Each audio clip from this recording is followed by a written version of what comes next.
So the Rockets got the dub. Houston is now 4 games up on Golden State, who's decimated by injuries.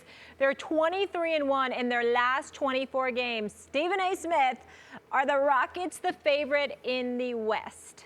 No, I'm not giving them the favorites. And despite everything I just said about James Harden, they are not the favorites, and I'm not going to give it to them. You know why? Because I'm deferring to my man, the great one, Max Kellerman, the nature boy, Ric Flair. Whoa! To beat a man, you've got to beat the man. And last time I checked, Houston Rockets are not the reigning, defending NBA champions. That would happen to be the Golden State Warriors. You haven't beaten them yet, and until you beat them, it don't count. Whoa! That's what Ric Flair says, the nature boy. I stand by that. I appreciate the fact that James Harden is great. I appreciate the fact that Chris Paul is great. You know I believe James Harden should be the MVP. Clint Capella has been impressive. Eric Gordon has been impressive. Trevor Ariza has been impressive, not just on the basketball court, but with those State Farm commercials. I think he's done a good job. Ryan Anderson has certainly stepped up. I got no problems with that whatsoever. But last time I checked, they are not the man. It is the Golden State Warriors with Kevin Durant, one of the top 3 players on the planet,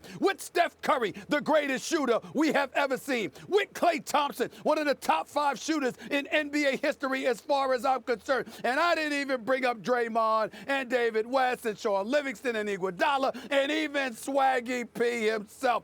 The Warriors are the team to beat because they're standing here as the reigning, defending NBA champions. To beat a man, whoa! You gotta beat the man. It is just that simple. They are not the favorites. It is the Golden State Warriors until you knock them off. The Rockets should be favored right now to win the whole thing. Stephen A., they got the MVP, James Harden. What are you talking about? Harden has been amazing this year. So has Chris Paul. So has Mike D'Antoni. And in fact, the Rockets have a big 4 like the Warriors. They're not as good as the Warriors in terms of how top-heavy they are, but they do have a 4 that really goes undiscussed. And their 4 is James Harden, Steph Curry, Chris Paul, KD, Clint Capella, Draymond, and Eric Gordon, Klay. Now, the 4 on the Warriors are a more impressive collection of talent than the 4 on the Rockets. But the Rockets are deeper with better shooters. The way they are constructed and play together has been more impressive this season than the Warriors. And I come back again and again to this fact. They have lost 1 game when healthy this season. 1.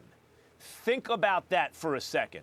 When we've seen the Warriors just have the greatest regular season ever, or the Bulls have at that point the greatest regular season ever, 73 and 72 wins respectively, 9 and 10 losses respectively.